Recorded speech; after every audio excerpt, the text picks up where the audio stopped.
बेदर्द आंगन को तर कर देती हैं, ये वो बेटियां ही हैं तो जनाब जो दीवारों को घर कर देती हैं।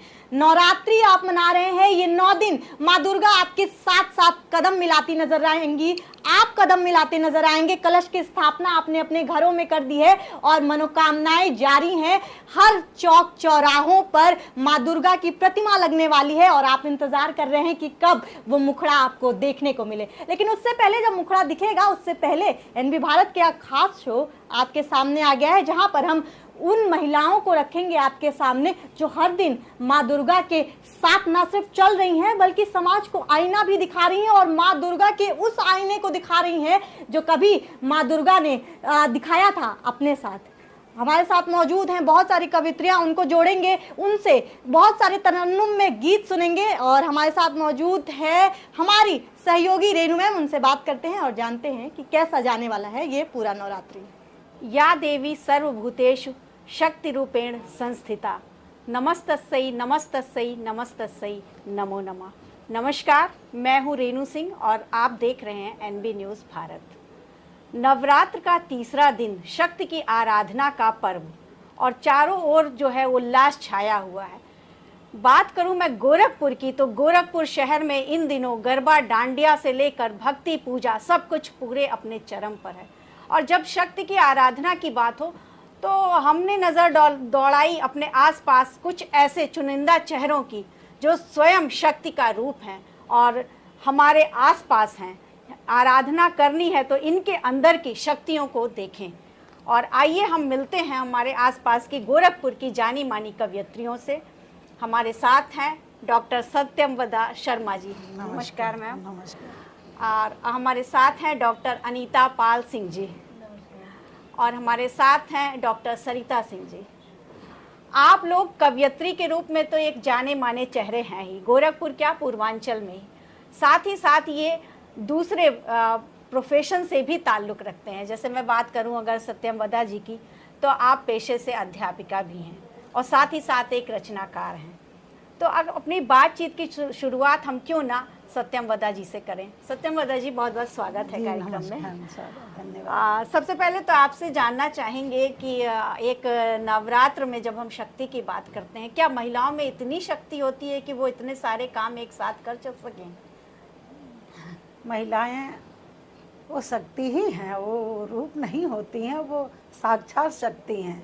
और ये धरती पर जो है अगर नारी न हो तो ये एक परिकल्पना कर लीजिए कि इसका सौंदर्य कितना फीका होगा। सृष्टि के रचयिता नारी हर क्षेत्र में पुरुषों के साथ कदम से कदम मिलाकर चल रही है।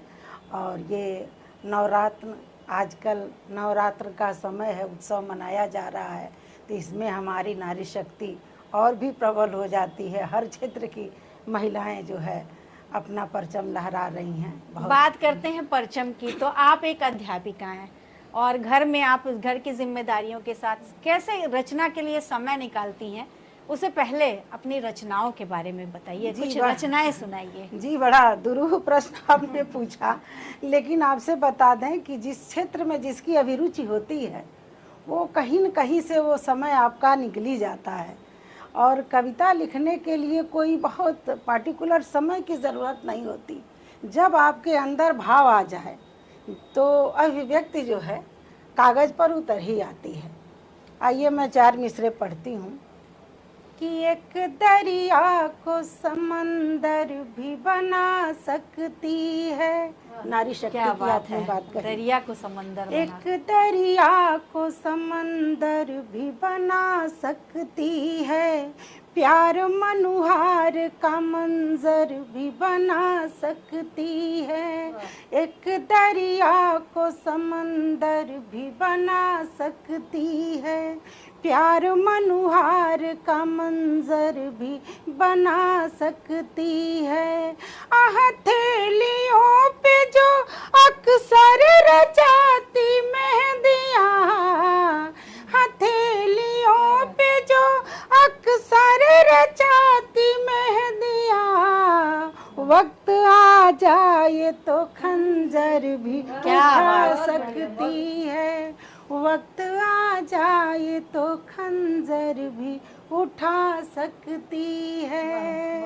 बहुत खूब। जो हथेलियों पे मेहंदी है वो खंजर भी उठा सकती जी जी। आइए एक गज़ल का मतलब मैं पढ़ती हूँ, नारी शक्ति के नाम पढ़ती हूँ, सुनिएगा। कि ये न समझो मैं तेरे जुल्म से डर जाऊंगी, ये न समझो मैं तेरे जुल्म से डर जाऊंगी, ये न समझो मैं तेरे जुल्म से डर जाऊंगी, मैं तो खुशबू हूँ हवाओं में बिखर क्या बात है। जाऊंगी, मैं तो खुशबू हूँ हवाओं में बिखर जाऊंगी। और शेर बतौर खास पढ़ती हूँ कि मेरा वजूद जमी पर खुदा की नेमत है, मेरा वजूद ज़मीं पर खुदा की नेमत है, मेरा वजूद ज़मीं पर खुदा की नेमत है, राह महकेगी वो जिस सिमत गुजर जाऊंगी, राह महकेगी वो जिस सिमत गुजर जाऊंगी, राह महकेगी वो जिस सिमत गुजर जाऊंगी, मैं तो खुशबू हूँ हवाओं में बिखर जाऊंगी। और एक नारी में असीम शक्ति होती है, हर चुनौती को स्वीकार करने की, लड़ने की क्षमता होती है। एक शेर कहने की कोशिश की हूँ, सुनिएगा। कि एक दिन शोलों को भी गुलजार बना लूँगी मैं, एक दिन शोलों को भी गुलजार बना लूँगी क्या मैं, बात। एक दिन शोलों को भी गुलजार बना लूँगी मैं, तुम अगर साथ मेरा दो तो संवर जाऊंगी, क्या बात। तुम अगर साथ मेरा दो तो संवर जाऊंगी, तुम अगर साथ मेरा दो तो संवर जाऊंगी, मैं तो खुशबू हूँ हवाओं में बिखर जाऊंगी। और हर क्षेत्र में आजकल हमारी महिलाएं परचम फहरा रही हैं। बिल्कुल। एक शेर कहने की कोशिश की हूँ, सुनिएगा। बिल्कुल, स्वागत है। कि घर की दहलीज अब न दायरा रहा मेरा, घर की दहलीज अब न दायरा रहा मेरा, घर की दहलीज अब न दायरा रहा मेरा, मुकाम अपना बना लूँगी जिधर जाऊँगी, मुकाम अपना बना लूँगी जिधर जाऊँगी। और महिला का आपने कहा कि क्या वजूद है, मैं पूरी कायनात को जोड़ते हुए आखिरी शेर पढ़ती हूँ, सुनिएगा। कि मेरे वजूद मेरे बगैर रहेगी न ये दुनिया कायम, मेरे बगैर रहेगी न ये दुनिया कायम, मेरे बगैर रहेगी न ये दुनिया कायम, वक्त रुक जाएगा जिस रोज ठहर जाऊंगी, क्या बात है। वक्त रुक जाएगा जिस रोज ठहर जाऊंगी, वक्त रुक जाएगा जिस रोज ठहर जाऊंगी, मैं तो खुशबू हूँ हवाओं में बिखर जाऊंगी। बहुत बहुत धन्यवाद। क्या बात आपने कही, कितना खूबसूरत, कितनी पंक्तियां हैं कि मैं तो खुशबू हूँ हवाओं में बिखर जाऊंगी। मतलब कोई रोक नहीं सकता, कोई बांध नहीं सकता, वो खुशबू है, वो खुद ब खुद बिखर जाएगी। बहुत खूब। और इसके साथ ही हमारी अगली कवयित्री हैं नीना थापा, इंटर कॉलेज में हिंदी की प्रवक्ता डॉक्टर अनीता पाल सिंह जी। नमस्कार। अनीता जी, आप पिछले 2 दशकों से अध्यापन कार्य में हैं। बिल्कुल। और साथ साथ घर गृहस्थी के साथ ये रचना के लिए वक्त कैसे निकालती हैं, और कितनी, मतलब मैं जगह जगह देखती हूँ गोरखपुर में जब भी कोई कवि सम्मेलन होता है तो आप उसका हिस्सा होती हैं। देखिए, ऐसा है ना कि अंतःकरण में जो चलता है उसके लिए समय अलग से आवश्यकता नहीं पड़ती है, और हम लिख भी नहीं सकते हैं। रचनाएं लिखी नहीं जानती हैं, वो स्वतः फूटती हैं एक झरने की तरह, वो प्रवाहित होती हैं। और जब मन के अंदर कुछ विचार उथल पुथल चलती है तो आप चाहें ना चाहें वो ज़बरदस्ती शब्दों के रूप में बाहर आ ही जाती हैं। चाहे आप मौखिक रूप में निकालिए, चाहे उनको शब्दों के रूप में कागज़ कलम ले करके लिखिए, वो अपने आप तस्वीर एक बन करके सामने आ जाती है और हम विवश हो जाते हैं कि उसको मन के अंदर से निकालें। जैसे अध्यापन कार्य के साथ साथ जब आप ये रचना के लिए वक्त निकालती हैं, आपके परिवारी जन जो है कितना संतुष्ट होते हैं व कितना असंतुष्ट होते हैं? कई बार आपको लगता होगा कि कुछ चीजें मिस हो रही हैं। नहीं, थोड़ा सा मैनेज करना पड़ता है चीज़ों को, उनके अकॉर्डिंग भी, अपने अकॉर्डिंग भी हो जाता है, सब कुछ हो जाता है। जब आप किसी चीज़ में बेस्ट करना चाहते हैं और मन से करना चाहते हैं तो परिस्थितियां अपने आप अनुकूल हो जाती हैं। ज़रूरी नहीं है कि बच्चों को छोड़ के ही ये किया जाए। कभी कभी किचन में काम करते करते 4 पंक्तियां दिमाग में बन जाती हैं तो वो बच्चे को खिलाते हुए भी हम लोग लिख लेते हैं दूसरे हाथ से कागज़ चला करके। तो अगर मन में चाह है, कुछ करने की ठानी है, तो समय, परिस्थितियां सब कुछ अनुकूल हो जाती हैं। बहुत बढ़िया बात आपने कही कि परिस्थितियां भी अनुकूल हो जाती हैं, कई बार बनाना भी पड़ता है। बिल्कुल बिल्कुल। तो सुनते हैं आपकी एक रचना। चूँकि नवरात्र का समय चल रहा है तो 4 पंक्तियां माँ के चरणों में समर्पित करती हूँ, और उन्हीं माँ का प्रतिरूप हम सभी महिलाएं हैं। 4 पंक्तियों से उनकी आराधना करती हूँ। मर्दिनी कपर्दिनी कपालिनी शिवा तुम्ही, मर्दिनी कपर्दिनी कपालिनी शिवा तुम्ही, योगिनी तपस्विनी घोरतम दिवा तुम्ही, योगिनी तपस्विनी घोरतम दिवा तुम्ही, शक्ति भक्ति रीति प्रीति है सरल तो वत्सला,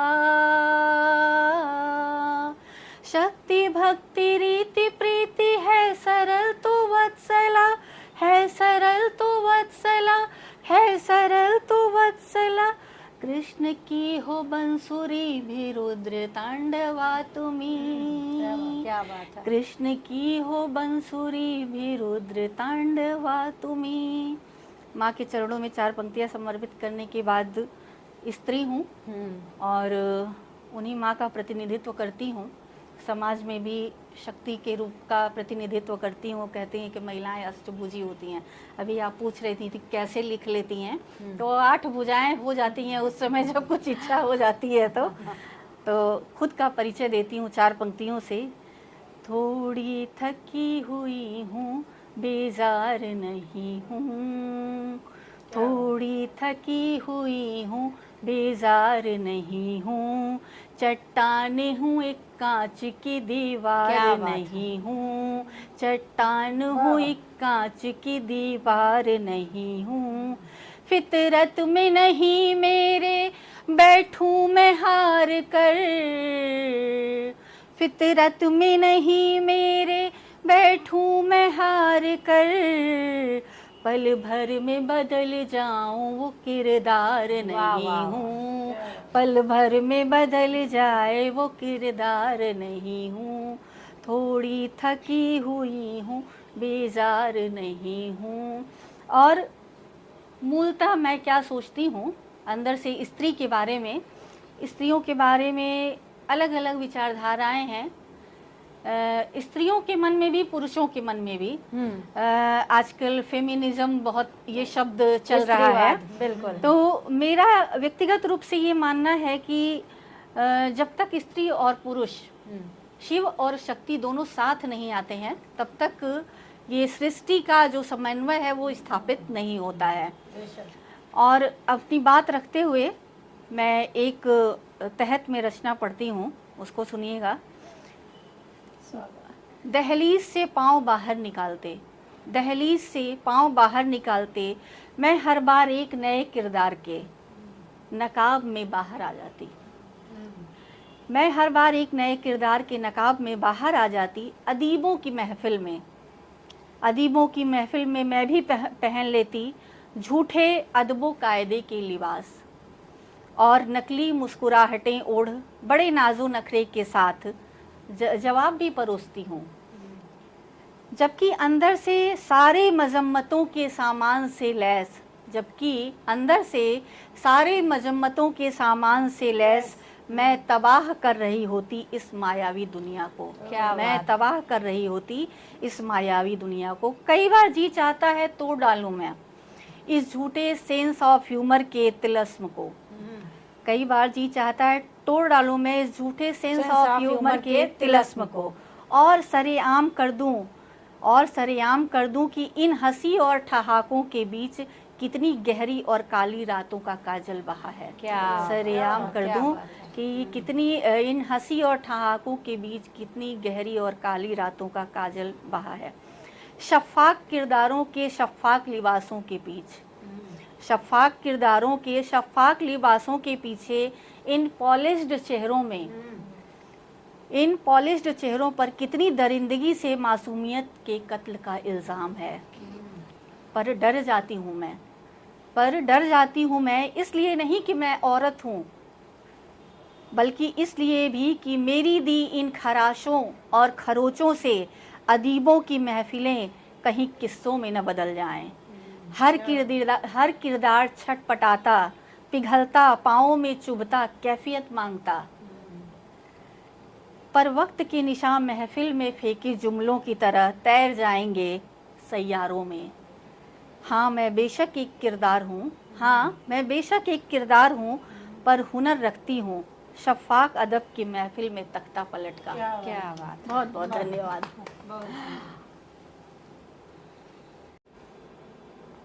अब वो पर्दे की ओर से नहीं झांकती, क्योंकि उसने आसमान में उड़ना सीख लिया है।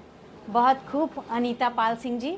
और कवयित्रियों की फहरिस्त में अगला नाम है डॉक्टर सरिता सिंह जी का, जिनका ताल्लुक़ स्वास्थ्य विभाग से है। सरिता जी, मैं आपसे ये जानना चाहूँगी कि ये जो लिखने पढ़ने की जो कला होती है, कई बार इसको लोग बहुत हल्के में लेते हैं।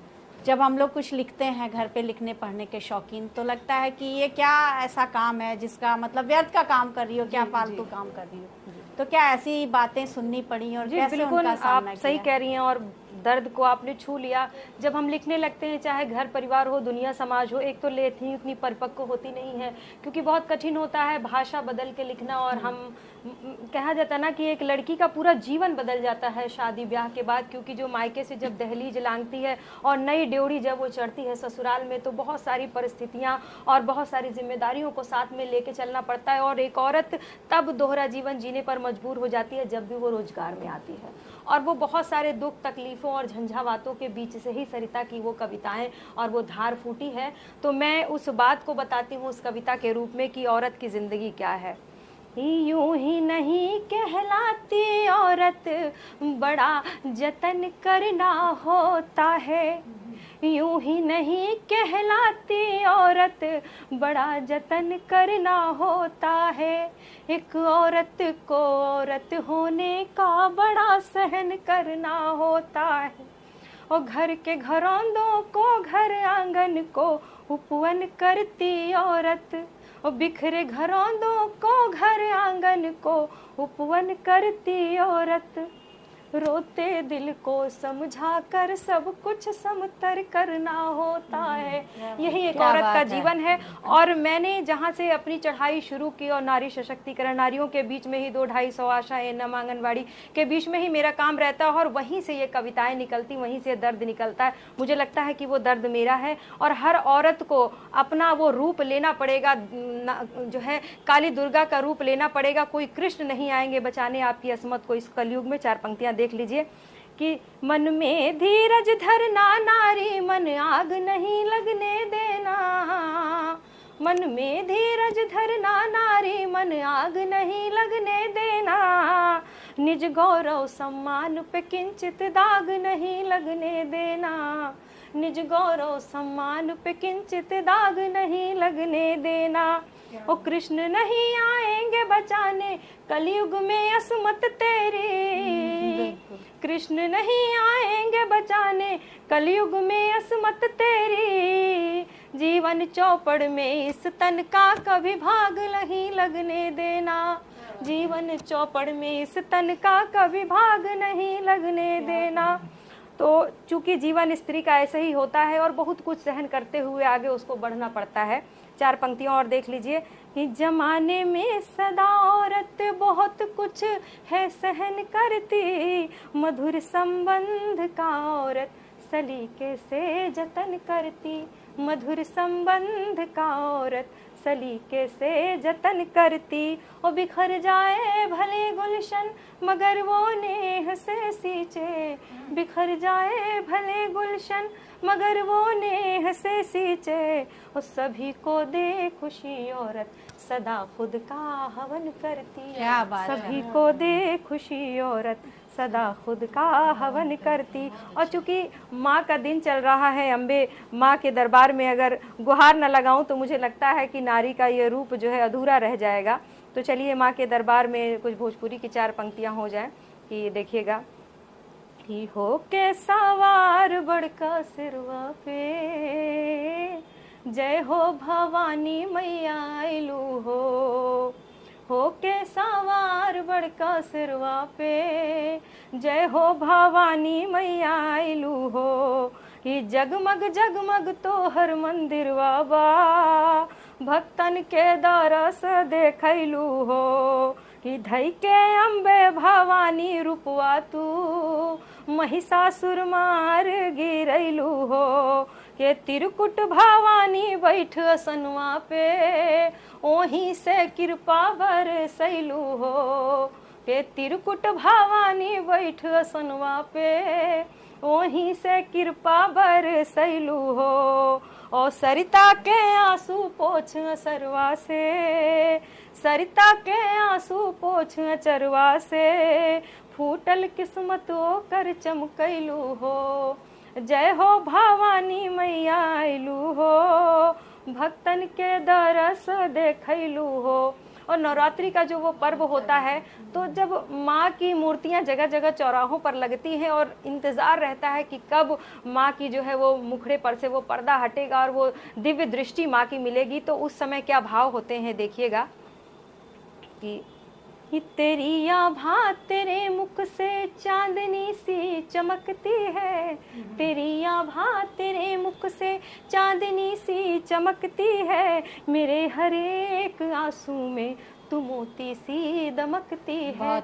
मेरे हर एक आंसू में तू मोती सी दमकती है। और भवानी माँ लुटाती है महिमा अपनी नवरातों में। भवानी माँ लुटाती है महिमा अपनी नवरातों में। कि चढ़ते फूल मंदिर में गलियां सारी महकती हैं। कि चढ़ते फूल मंदिर में गलियां सारी महकती हैं। और माँ को देख के आंसू अनायास ही छलक आते हैं कि छलकते हैं मेरे आंसू, अम्बे आंसू हटाती है। छलकते हैं मेरे आंसू, अम्बे आंसू हटाती है। व्यथित होती मेरी काया, अम्बे बाधा मिटाती है। व्यथित होती मेरी काया, अम्बे बाधा मिटाती है। और मेरा माँ के सिवा कोई नहीं है इस जमाने में। मेरा माँ के सिवा कोई नहीं है इस जमाने में, चरण माँ के मैं लगती हूँ वो हृदय से लगाती है, चरण माँ के मैं लगती हूँ वो हृदय से लगाती है। बहुत बहुत बहुत सुंदर। गोरखपुर की मैं बात करूं तो भोजपुरी आ ही जाती है, और सरिता सिंह जी ने हमारे इस कार्यक्रम में भोजपुरी का जो कुछ पुट डाल दिया, इस कार्यक्रम को पूर्णता प्रदान की। बहुत बहुत धन्यवाद आप लोगों का। शक्ति की आराधना का पर्व वास्तव में तभी जो है ये पूरी तरह सामान्य होगा, पूरी तरह जागृत होगा, पूरी समग्रता के साथ अपने चरम पे आएगा जब हम अपने आसपास की शक्तियों को मान देंगे, सम्मान देंगे और उनका आह्वान करेंगे।